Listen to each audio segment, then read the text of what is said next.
Walay nahitabong failure of election sa Tibuok, Central Visayas, matud sa Police Regional Office 7. Ani ang assessment sa kapolisan, pinaagi ni ining report. Giulagway ni Police Brigadier General de Bolsenas nga hapsay ug Malinawon ang eleksyon sa Tibuok Rehiyon.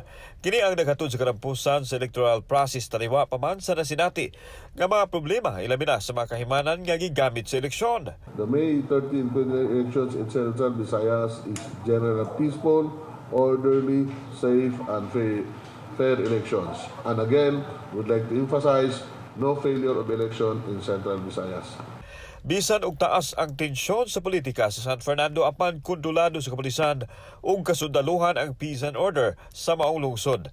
Lakip na usab nini ang dakbayan sa Sugbo diin malinaw na usab ang sitwasyon. Kini bisan pa man sa mga unconfirmed report nga naay mga armadong tao nga mimugna og kasamok ilabi na sa Mountain Barangay. Samtang itug-an ni Sinas nga adunay 12 ka mga kaso sa vote buying dinhi sa Rehiyon ug duha nini sa Sugbo. Tinud-on sa kapolisan ang pagpasaka og kaso batok sa mga nadakpan nga sumapa na malit og boto. Some of them na documents, recovered items, and majority na video footage to strengthen our case against them.